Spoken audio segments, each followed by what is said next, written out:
দেখেন আমরা আসছি হচ্ছে নূরজাহান টি স্টেটে।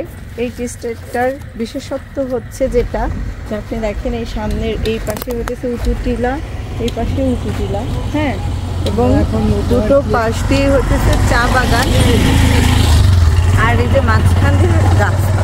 হ্যাঁ, তো এই জিনিসটা হচ্ছে এখানে ইউনিক। ওই সামনের দিকে গেলে আমরা আরও এটা ভালো বুঝতে পারবো যে এই জিনিসটা হচ্ছে এখানে ইউনিক, যে দুই পাশে চায়ের মানে চা বাগানটা, পাহাড়গুলো, আর মাঝখান দিয়ে রাস্তা। তো দেখতে এটা অনেক সুন্দর লাগে সামনাসামনি। ক্যামেরায় কেমন লাগে আমি জানি না, কিন্তু সামনাসামনি দেখতে এটা অনেক অনেক সুন্দর।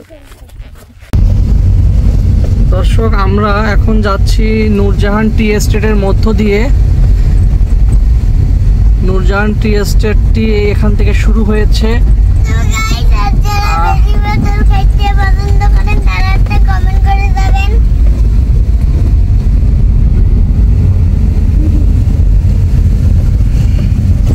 শ্রীমঙ্গল থেকে যারা জিপ ভাড়া করে শ্রীমঙ্গলের স্পটগুলো ঘুরে বেড়াবেন, তারা নূরজাহান টি এস্টেটের মধ্য দিয়ে এইভাবেই লাল রঙের এই জিপগুলো ব্যবহার করে যাতায়াত করতে পারবেন।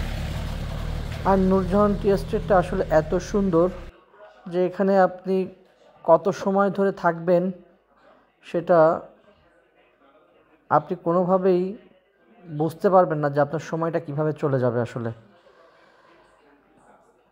শ্রীমঙ্গলকে যে ঠান্ডার শহর বলা হয়, বাংলাদেশের সর্বনিম্ন তাপমাত্রা থেকে শ্রীমঙ্গলের, সেটা এই কারণেই, কারণ প্রচুর পরিমাণ গাছপালা থাকার কারণে এই পরিবেশটা এত ঠান্ডা নিরিবিলি যে আপনার শহরের যান্ত্রিক কোলাহলের কথা ভুলে আপনি একদমই অন্য জগতে হারিয়ে যাবেন। মনে হবে যে যেন এখানে থেকে যাই অনন্তকালের জন্য।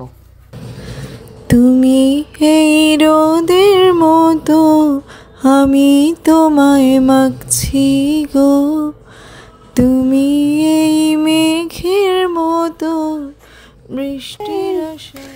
আমি চা বাগানে আসবো আর চা একটু তুলে নিয়ে যাবো না, এটা হয় না। এই যে দেখেন, দুটি পাতা একটি কুড়ি, হ্যাঁ, এটার কুড়িটা পাতার ভিতরে ঢুকে গেছে। যাই হোক, এই যে এরকম করে দুটি পাতা একটি কুড়ি। হ্যাঁ, এই যে একটা ছোটবেলা একটা অ্যাড দেখতাম না, দুটি পাতা একটি কুড়ি, তাজার সাথে চামচ ফ্রি, আর কয়েক কুড়ি সব উঠাই ফেলেছি।